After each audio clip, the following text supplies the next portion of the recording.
Hello students, स्वागत है आप सभी का शिक्षा स्टोर के एक और नए और बेहद महत्वपूर्ण वीडियो में।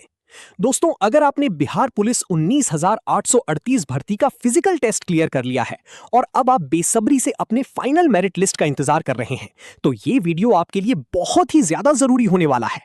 इस वीडियो को बिल्कुल अंत तक जरूर देखें, क्योंकि यहां आपको सिर्फ जानकारी ही नहीं बल्कि पूरा डीप एनालिसिस मिलने वाला है। देखिए बच्चों, हाल ही में सीएसबीसी के द्वारा स्क्रूटिनी लिस्ट जारी की गई है। अब कई लोगों को यह समझ में नहीं आ रहा कि ये स्क्रूटिनी लिस्ट आखिर है क्या, तो मैं आपको बहुत आसान भाषा में समझा देता हूं। स्क्रूटिनी लिस्ट का मतलब है जिन अभ्यर्थियों के डॉक्यूमेंट्स में किसी भी प्रकार की गड़बड़ी, कमी या मिसमैच पाया गया है, उन्हें दोबारा वेरिफिकेशन के लिए बुलाया गया है। इस बार जो लिस्ट जारी हुई है उसमें कुल 1749 अभ्यर्थियों को अलग अलग तारीखों पर बुलाया गया है। अब यहां पर सबसे जरूरी बात यह है कि हर किसी को घबराने की जरूरत नहीं है, सिर्फ उन्हीं छात्रों को बुलाया गया है जिनके डॉक्यूमेंट में समस्या है।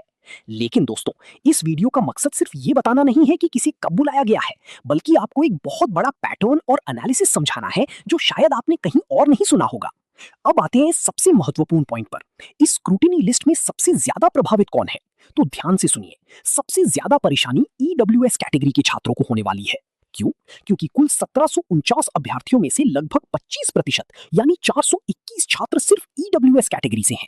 और अगर हम इसे और डिटेल में देखें तो 190 लड़के, 231 लड़कियां, यानी एक बहुत बड़ा हिस्सा सिर्फ ईडब्ल्यूएस से आ रहा है। अब सवाल ये उठता है कि आखिर इतनी बड़ी गलती हुई कहां?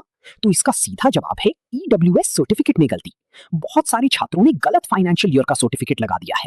जैसे किसी ने 2021-22 का दिया तो किसी ने 2022-23 का, जबकि पहले ही साफ साफ निर्देश दिया गया था कि ईडब्ल्यूएस सर्टिफिकेट फाइनेंशियल ईयर 2023-24 का होना चाहिए। यानी सर्टिफिकेट पर साफ लिखा होना चाहिए था 2023-2024।